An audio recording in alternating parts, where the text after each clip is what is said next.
This is Dr. Josh Kunith, and I welcome you to the GAF podcast, where I discuss grading assessment and feedback in secondary schools.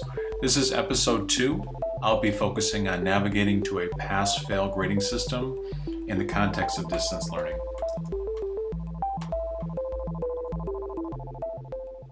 Many school districts have opted to move to a pass-fail or credit-no-credit grading system for the second semester of the current school year.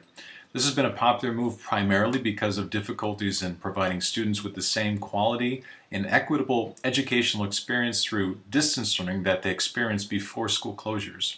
And if education is less effective during school closures, then employing a traditional A through F grading system would likely produce inaccurate and inequitable grades. Once districts take the significant step of officially changing their reporting system, the real work of transitioning to the new system begins. So let's start with collective decision making.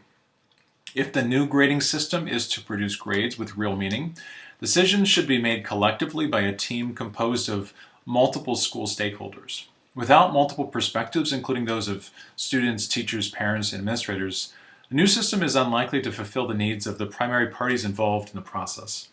Leaving out teachers in particular may lead to low teacher buy-in to the new system and teacher tendencies to use the system to meet their own perceived needs. Leaving students and parents out of the process may make it more challenging to communicate the new grading system to them and less likely for them to embrace the changes. Once a team is formed, though, some important decisions must be made in order to guide teachers in creating meaningful grades. But before moving ahead with the pass-fail or no credit system, I suggest strongly considering an incomplete option in place of the fail or no credit option. There are some significant problems with assigning a student a fail or no credit in distance learning. One is that assigning a finite fail or no credit sends the message that the opportunity for learning has ended and the student has missed out on this opportunity. Considering the fact that students from lower income houses are at a significant disadvantage when learning from home, this is clearly an educational equity issue. Another problem is the great number of very understandable reasons for a student to be unable to learn priority standards from home.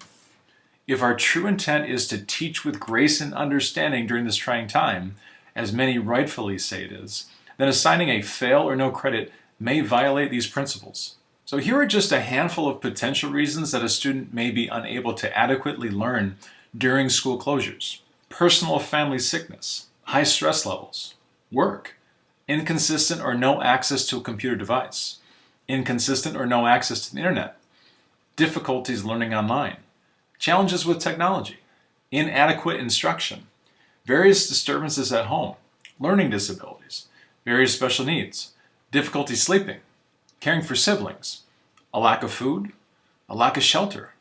The list could go on, but clearly we must give all students the benefit of the doubt. So after deciding on the incomplete option, the team should start by clearly defining the purpose of the new system and explaining how long the system is intended to remain in place. For many schools, the purpose of the new grading system will likely be to communicate whether or not student learning of prioritized standards reaches a minimal level of academic performance. The timeline is likely to last for the entirety of the school closures. Next, the intended meaning of pass and fail or credit and no credit needs to be defined to provide teachers with a guide to accurately assigning these performance levels.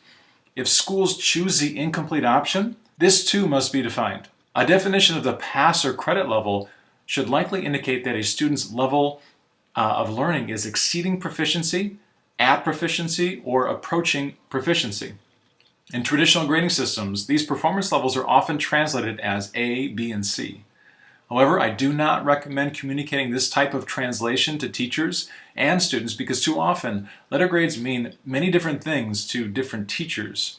Like translating languages, lots of meaning can be lost in attempting to translate from the traditional grading system to the new system. Conversely, students who display a beginning level of learning, or no evidence of learning would fall into the fail or no credit level. In traditional grading systems, these performance levels are often translated as a D or an F. Finally, a definition of the incomplete level could mean the same as the fail or no credit level. The student displays a beginning level of learning, or no evidence of learning. Or it could simply mean that a student has not yet displayed learning that is at least approaching proficiency.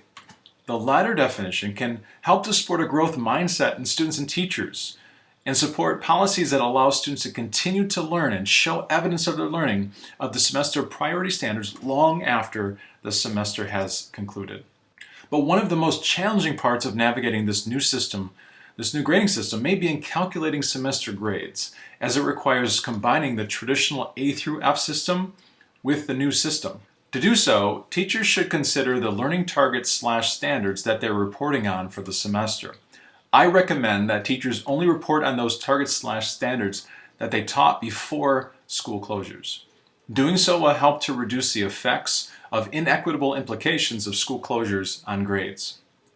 Then, teachers can consider the grades and evidence of learning from before school closures along with the evidence of learning since closures to assign the appropriate category at the end of the semester.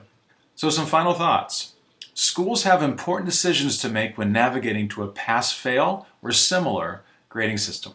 Students, parents, and teachers are truly relying on them to make prudent decisions, as these decisions have many important implications for students' lives. In the face of the politics, emotions, and confusion that can complicate the decision-making process, they should let equity, grace, and student learning be their guide. Thank you again for listening to the GAF podcast, where I discuss grading assessment and feedback in secondary schools. I invite you to visit my website at joshkunath.com. That's joshkunath.com, or follow me on Twitter at joshkunath. Until next time, bye.